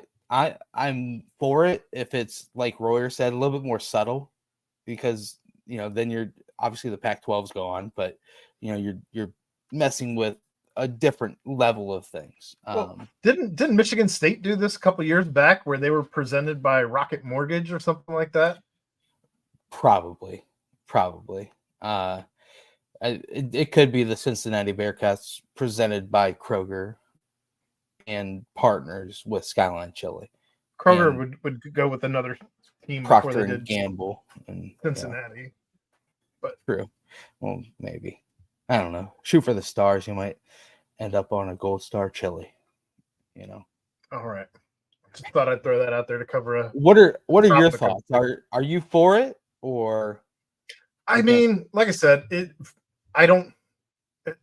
not a 12-team conference anymore, so the Big 12 is already dated. Right. So if you're going to rename your conference, why not make $1 off of it? Right. And you're doing something that I don't think the SEC or the Big 10 will do, because that branding is too important to both of them that I don't think they'd actually sell. So I think that you're putting yourself in a position to make some money that those other two conferences wouldn't necessarily be able to make unless somebody was okay with doing the presented by, which again, I would hope there would be a different dollar amount, but maybe you are able to say, well, yeah, but it's the SEC, or yeah, it's the Big 10, so it should be the same. And that makes me want to throw up. I mean, the All-State 12 definitely has a better ring than the American Athletic Conference. So I think it's there's certain things that could be okay. So if it's not outlandishly wild, like Jungle Gyms 12 or something like that, like something within the realm of like, okay, it's not like a mockery or like, oh, what is this thing? If it's something a little bit more on the lines of like All-State 12 or like the big All-State. I don't know. I just don't want. You don't want it to be like the Big Tostitos conference, and nobody understands what any of that is. Yeah, like every team's represented by a chip. Like, what are we doing here? Yeah, the Pop-Tarts 12. We all have like the Pop-Tarts mascot running around during game day. I'm whatever. It's obviously something that none of us will really have any say in, and sure. and it's one of those where we'll talk about it, and then sure enough, something will happen. So thank you for bringing it up. But real quick before we do jump into the mailbag, just a couple other quick hits. Good recruiting haul by the football program this past weekend and continued on into today. Obviously, the big one was Jamari DeLoach. He was quarterback from Virginia. He's a 4-star, had Michigan, Virginia Tech, a couple of other Power 5 schools. He's a very fast guy, track guy, 10.61 100-meter dash. A dude that he's dynamic, loves Coach Combs, and he's highly sought after. Obviously a 4-star, so he's going to be a good addition. Offensive tackle Jahari Medlock. I wanted to ask Nico, and we'll ask him next time he's on the show, more like what it's like. Does he prefer getting these, measurable type players as true freshmen, and then having the ability to then get them in the weight room and mold them into, a big time player at the Cincinnati level. So, and Medlock kind of fits that exactly. He's got great measurables, long arms, tall. He's like 275, I think, is what he was listed at weight wise. So obviously you have some ability to add some mass to that. And then linebacker Terrell Holcomb from Gahanna Lincoln. Gahanna Lincoln, are you familiar with old Gahanna Lincoln there, Royer? Is that in your wheelhouse? Did you guys face them? I mean, never faced them, and we would scrimmage them in basketball a lot. I feel like I will take a player from a program like that where they seem like they are, a high level program, win a bunch. I think they were undefeated last year or up until a certain point, but another in-state talent, I believe that's 5 so far in this class. Is Gahanna Lincoln one of the big name schools in that area there, and obviously in Ohio as a whole? And do you see those like high level program players then able to translate pretty quickly when they get on campus? Yeah, they've had a couple guys that in basketball a lot, like high level basketball players. Football, they always get a couple good mid-major kids. They in my recent memory, they haven't had any like major like Power 5 level football players.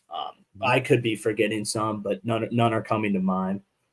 They had a couple. Yeah. I remember a kid that was pretty good. He ended up going to OU, But I mean, this is the guy he plays. You know, he's listed as an athlete, plays safety and wide receiver. He's 6'3", 205. Come in and play linebacker at Cincinnati. Just another one where it's just those measurables, the intangibles. You know, the ability then to bring them in and kind of mold them into that high level player that you'll have at the second level of the defense. So a big coup for the Cincinnati Bearcat recruiting staff. I mean, they're all over it, dude. And it seems like it's not going to slow down anytime soon. Aaron, your overall thoughts on those three? Obviously, that's some big names added. I'm very interested to see what they're able to do when they get here. Yeah, Jahari Medlock comes in and he's not ranked currently. Excited to see what a Cincinnati stamp on that ends up pushing his ranking to. Again, you know, you talk about his measurables, 6'6", 278. He's got plenty of time to put weight on even before he gets to Cincinnati. And then once, you know, the staff is able to get their hands on him, I think that sky could be the limit for a guy who's built like that. You can't teach those types of things. So excited about Jahari Medlock. Terrell Holcomb, 3-star linebacker. Again, just another guy who's going to solidify a position that they talked about when we had Zach Grant on. He talked about they wanted to go heavy on linebacker, especially with some of the age and the new scheme of this defense. The age of some of the guys on the team, you know, just definitely a point of need. And then you get another 4-star. So you got 2 in the class. So corner is certainly a position is a position of need, and you get a guy that highly ranked, 5'10", 160, not the sauce type guy there. But corner is a situation where we have needed improvement. They didn't get a ton here in the spring portal. So we'll see how that goes, but I wouldn't expect him to be a guy who they try and convert to safety or anything like that. I think he's got the need for speed. I think what Combs said that he reminds him of Denzel Ward, and you know what? When you have the ability to really, you know, have one elite trait, and if speed's that, then you're going to make a lot of plays. And he also was able to come up and be physical at the line of scrimmage as well. So yeah, he's gonna be exciting. And of course I love going on to other teams' sites and onto their board and kind of seeing, you know, the Virginia Tech faithful were not happy to see they're pissed. In-state talent like him decide to go to Cincinnati. And well, Michigan had a crystal ball on him as well. So you got a guy that Michigan was certainly after. So anytime you're able to get a guy that people are pissed about, you're doing something right. Big time edition, man. Big time. And then obviously basketball, they're continuing their off season, but did see that it was the basketball camp this past weekend, and it looks like the spirits are high amongst the squad, if I will. So let's go ahead and timestamp this, and we'll roll into this quick mailbag. Royer is going to be answering every single mailbag question, and he is going to go deep dives on these. And I'm so excited. So excited. Quick Paper Supply, your local and family-owned restaurant supply company for all your non-food products. Quick Paper services over 150 restaurants with weekly, low minimum next-day deliveries, providing a wide range of food service products from to-go containers, cups, custom printed products, eco-friendly, and much more. They also have cleaning and restroom supplies for all your janitorial needs. Call Nick at 513-470-2029 and reference Bearcats for 20% off your first month of purchases.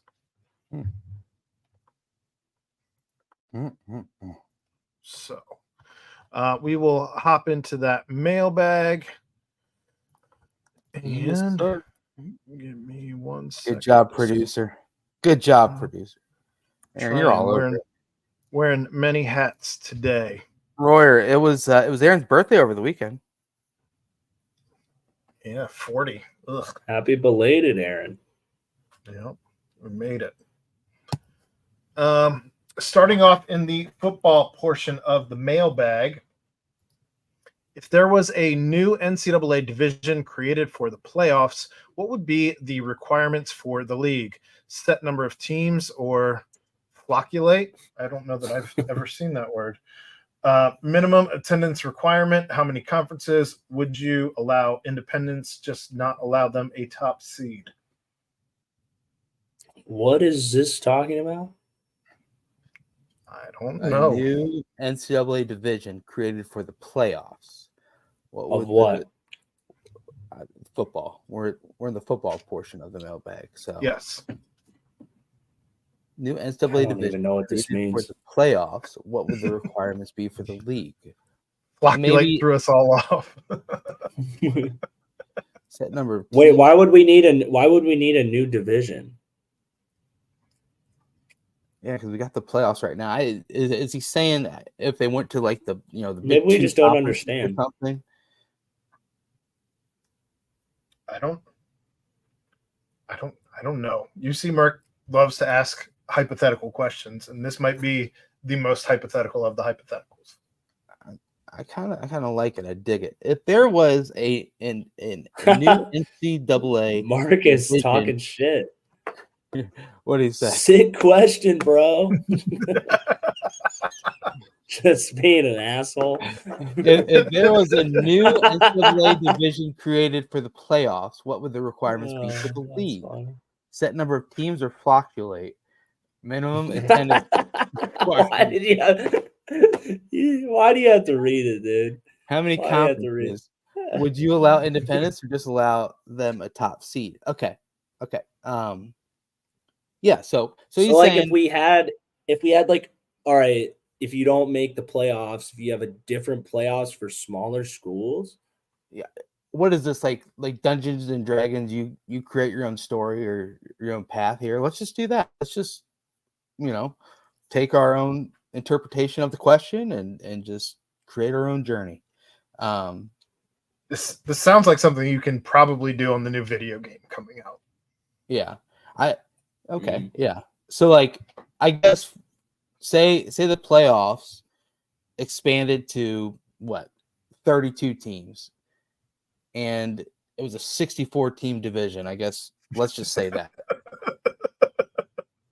Would that be the set number of teams, or what would the requirements be in order to be in that 64?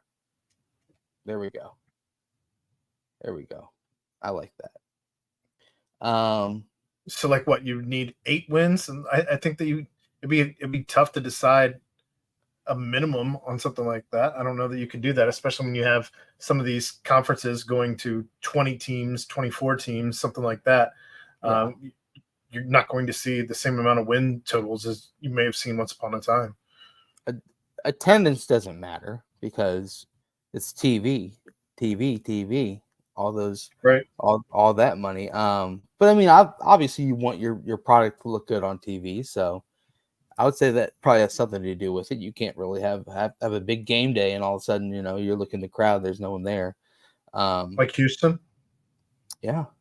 So, something along those lines. So I think like a steady amount of each of these, as long as you're a little bit above average, D for diploma. No, we don't really want you to get D's. We want you to get C's or higher. Let's aim for that B range in order to be involved with this division. And if you hit the A, then you make the playoffs, and whatever happens in the tournament happens in the tournament. That's where I'm going to stand on this question. Thank you very much, UC Merck. Roy, you agree? Yeah. Moving on. What will be the tougher task?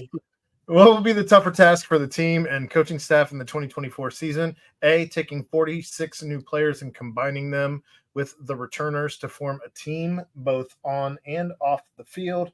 B, successfully and effectively adopting Tyson Vite's defensive scheme. Or C, balancing the run with the pass, given our huge upgrade in the wide receiver room and tight end room and at quarterback. I feel like B might be the hardest out of all of them. It sounds like Nico said A is kind of doing well, In Right. C, it seems like we have all the easiest. Like we have the quarterback, we have the O-line back, we have revamped receiver room. Yeah, and We got 1,000-yard tight rusher, ends. yeah. Yeah, like B is probably gonna be the hardest out of those three. Yeah, Yeah. especially because that's kind of where the team really struggled. Obviously the offense had its deficiencies, but man, some of those games it was just deep shots taken and really just having the ability. A defense will always keep you in the game. I think we saw that during some of the the fickle years, and then but the offense will come and go, and when it's really going strong, then that's when you're going to pull out some tough games. But I think we saw last year an offense where if you get up early where the defense is able to get a stop, then you can run that football, do what you're the best at, fifth in the country at, and really milk that clock and put pressure on the opposing team. But it seemed like whenever the offense was able to kind of break through and get some point production, the defense kind of let one up on the other side. So having the ability to quickly learn this new system and then really enhance your ability to kind of show that on Saturdays, I think that'll be the most difficult thing to do and the most important thing to do. Yeah, I think A kind of takes care of itself, especially if you're winning. Winning solves everything. I think C, balancing the run with the pass. I don't think that there's going to be a balance of the run and the pass. I think this team is still going to continue to be run heavy, regardless of what you get at quarterback with Brendan Sorsby back there. I don't think that they're all of a sudden going to be a balanced team or a pass happy team. I think they're still going to be reliant on the run, especially with the offensive line coming back in its entirety. Despite both the wide receiver room and the tight end room being upgraded. So I'm kind of with everybody else thinking that successfully and effectively adopting a defense that none of them have played before, I think that's going to be the hardest thing for the team to do. And if they're able to do, probably reap the most reward as well. Yeah. And I think, we've heard it from Dingle a few times. It's like, yeah, I've got about 60% down of the playbook and figuring all that out. So, once the whole team is able to get 100% locked in on that, then it'll be good to see what happens from there. And I did want to say one quick thing before we move on to the basketball portion of the mailbag. You see, Merck, I think it's probably a great question. Can you reword it, bring it back, and we'll answer it on the next pod. We'll answer it next week. Reword it. Give us your thoughts on what you're trying to say. We'll answer it on the next BBP. Go ahead, Aaron. You bring up Dingle. Coach calls him a mouth breather, so maybe we shouldn't be surprised that he's where he's at in the playbook. I mean, that linebacker room sounds mighty tasty, dude. Roy, I'm sure you were pretty pumped to hear that. Pause. Pause. Yeah, agreed. Sounds mighty strong and full of stellar athletes. So let's there you go. Let's unpause. So let's see where we can take it next year. Yeah. Kind of pause. All right. Moving on to the basketball portion of the mailbag. Asked this question a couple times last year, looking to see if the answer has changed. Would you rather have Jizzle James for 3 to 4 years versus Isaiah Collier 2023 version for a one and done? Jizzle James. Was that were you that playing was, the jazz flute? Yeah, it was my dance to Royer's song. I think you're seeing Isaiah Collier went to USC. He had one season, and now he will probably be drafted top 20 in the NBA draft. What did that do for USC in his one season? Well, new coach is coming in. Yeah, it was a mess. New coaching staff is in, and they've got a bunch of new players. I think they've got a completely new roster. One of those type overhauls, and so that would. I'm not saying that would have been the case if he came to Cincinnati, but it's not always sunshine and rainbows when you bring in a 5-star talent. So even though Collier is one of the best out there, and he probably would have had a little bit more success here. I'm picking Jizzle because you can see the fan base is really rallying behind Jizzle James. The engagement outside of the national landscape, people are tweeting saying he's a potential breakout player in this upcoming college basketball season. The whole, you saw Edrin James working out in the Monster Factory over the weekend. It's just like so many different ripples are kind of really showing through what it is to have a player that comes onto campus, shows major flashes in year one, gets a lot of excitement budding in year two, and then now people are talking about NBA potential. So I'm taking Jizzle. No doubt. Yeah, you covered, I think, every single point that could have been covered. But yeah, I'm with you. I even if you only get 2 years out of Jizzle, which I don't know that it's going to be the case, but say he has a monster season and does end up being a guy who is considered first round of the NBA draft, then I think you won getting him for 2 years instead of just Collier for one. So yeah, I'm with you. Amen. Brian? You didn't hear me? I sang Oh, Jizzle. all right. I didn't know if you wanted to elaborate on your song. No, I just think Jizzle's going to turn into a way more productive player even next year than Collier was this past year. And then if you get him for another year after that somehow, I mean, yeah, it's a no-brainer in my book. All right. Do it again, Roy. Jizzle. Don't forget Collier had Bronny James, who's may actually retire with his dad. Who knows?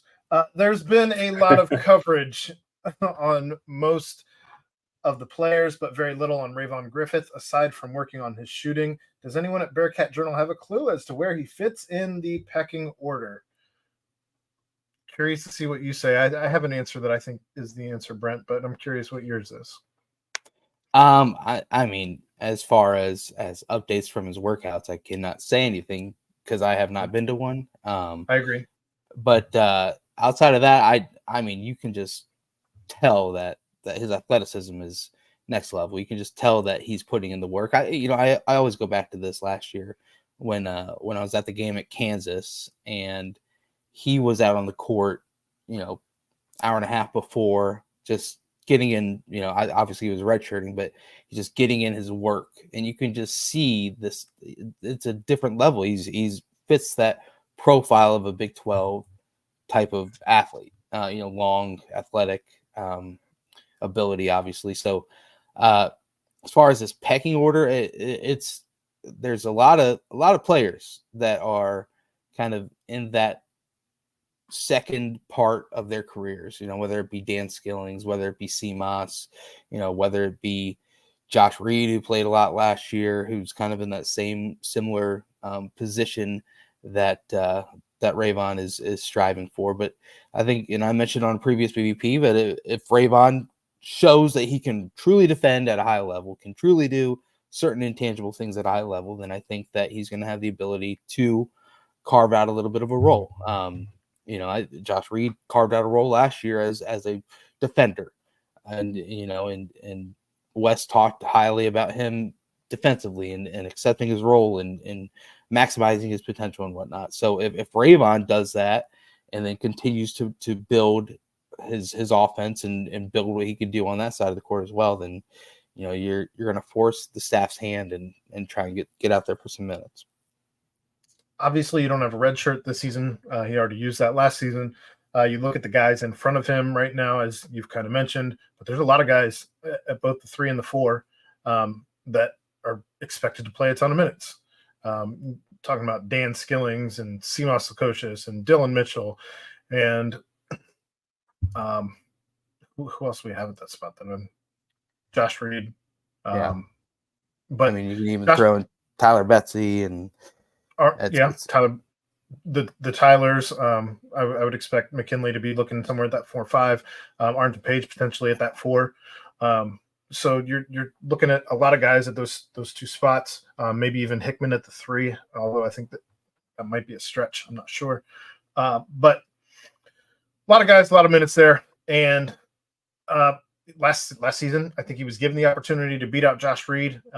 Seemed a safer play to run him at redshirt than to bring him in, as he didn't beat Josh Reed out. You talk about Josh Reed carving out a spot for himself.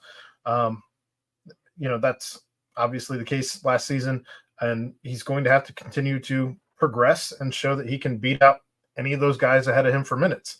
And it's not going to be an easy fight for Rayvon Griffith, but it does solidify that this is a deep bench. If you have somebody get injured, you're not scrambling, I don't think. But you also have a guy who's at this point largely unproven. And until you start, I think I'll see some minutes in the out of conference. But I don't know that what the minutes that he sees in out of conference is going to be enough to beat out one of the guys ahead of him. That's going to be up to him and him alone. So a lot of names ahead of him right now in the pecking order, from my estimation, and it's just going to be a lot of work. I agree, and you know what? He is a guy that, obviously we're going off pictures and quick highlights. He's a guy that they've shown a fair amount, and a guy that always seems to be kind of in an upbeat attitude, approach to things. So, and you always saw that on the bench last year during a redshirt year. He's the first guy off the bench to cheer the team on, to welcome the team back and do a timeout huddle and whatnot. So, I am excited to continue to hear how his progression is throughout the summer. I agree, and having all those names ahead of him isn't going to do anything but help his progression, as he has a lot of different styles to pick and choose whose brain he wants to pick, to kind of figure out what kind of player he wants to be. So, okay. The last question, that's the end of the basketball portion of the mailbag. Last question from the Banks portion, as Skins is still not with us. But imagine, if you will, Chad is enjoying a pleasant evening poolside at a suburban Orlando Howard Johnson. Suddenly, a team of disgruntled citronauts leaps from the bushes, bonks Chad on the head, and drags him to a nearby van where he is whisked away to their evil lair and held for ransom. Which TV or movie character are you hiring to lead the BCJ team into the Sunshine State for a rescue mission? And what is your weapon of choice or contribution to the team? Wow. Well, I think there's only one answer, and the answer is Vin Diesel, because it's all about family, and he's going to make sure that it gets done with entirely too much of a plan that will result in many explosions, billions of dollars of destruction, and the good guys will come out on top. Okay. I'm going with Robert J. Oppenheimer. Okay. I like this. Just completely blow nuke the entire nuke the state of Citronauts. Florida. Oh, wow. The peninsula of Florida falls into the ocean. Yeah. Interesting. Maybe Liam Neeson and Taken, right? That'd be a good one. Just call up Gus Malzahn and say, I will find you. I will blah, blah, blah. And Gus Malzahn says, good luck. And then we all go down there together. That could be fun. I have a specific skill set. Set of skills, yeah. Yeah. Maybe John Wick. That was a couple good movies there.